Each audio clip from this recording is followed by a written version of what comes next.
मध्य प्रदेश और राजस्थान में टाले जाएंगे विधानसभा के चुनाव। विधानसभा चुनाव टालने की तैयारी में है मोदी सरकार। मोदी सरकार संसद में ला सकती है कानून। विपक्ष करेगा मोदी सरकार के कानून का विरोध। मध्य प्रदेश, राजस्थान सहित 5 राज्यों के विधानसभा चुनाव इस साल के आखिरी में होने हैं। अक्टूबर के पहले सप्ताह में चुनाव आयोग मतदान की तारीखों का ऐलान कर सकता है। आयोग की तैयारियां भी इसी ओर इशारा कर रही थी, लेकिन अब चुनाव टालने की खबर भी आ रही है। दावा किया जा रहा है कि मध्य प्रदेश और राजस्थान सहित सभी 5 राज्यों के विधानसभा चुनाव टाले जाएंगे। ये चुनाव कम से कम 6 महीने के लिए टल सकते हैं। सरकार इसे लेकर बड़ा प्लान तैयार कर रही है और इसके लागू होने के बाद विधानसभा चुनाव नवंबर-दिसंबर की जगह मई-जून में कराए जा सकते हैं।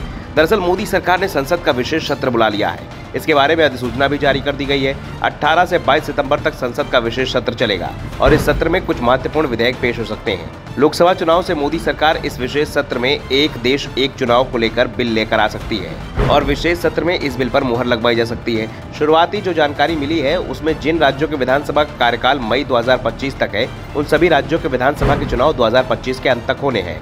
वहां लोकसभा चुनाव के साथ ही विधानसभा चुनाव करा लिए जाएंगे और जिन राज्यों के चुनाव 2026 में होने हैं, वहां 2027 की शुरुआत में कराए जा सकते हैं। यानी जब यूपी विधानसभा के चुनाव होंगे उस समय बचे हुए राज्यों में विधानसभा चुनाव कराए जा सकते हैं। अगर ऐसा होता है तो फिर महाराष्ट्र, बिहार, दिल्ली, हरियाणा के विधानसभा चुनाव भी लोकसभा चुनाव के साथ हो सकते हैं। देश में वन नेशन वन इलेक्शन को लेकर बहस काफी समय से चल रही है। इसी साल जनवरी में लॉ कमीशन ने इसको लेकर राजनीतिक दलों से 6 सवालों के जवाब मांगे थे।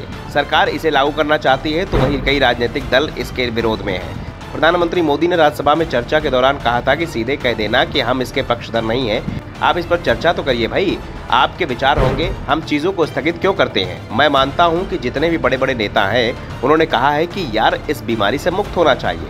5 साल में एक बार चुनाव हो, महीना 2 महीना चुनाव का उत्सव चले, उसके बाद फिर काम में लग जाए। ये बात सबने बताई है।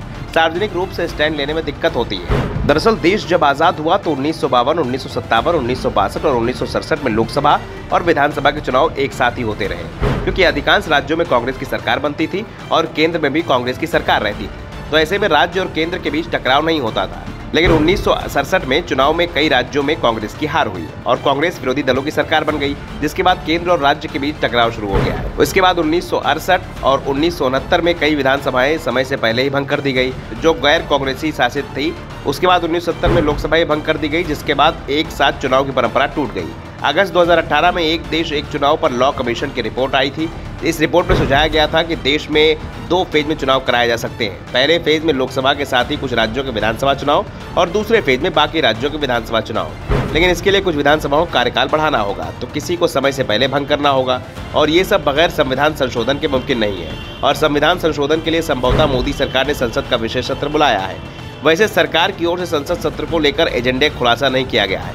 ऐसे में कई तरह की चर्चाएं चल रही है और जल्द ही इस बारे में सरकार की ओर से किसी जवाब का इंतजार भी है। Bureau report, the Navdarpan news.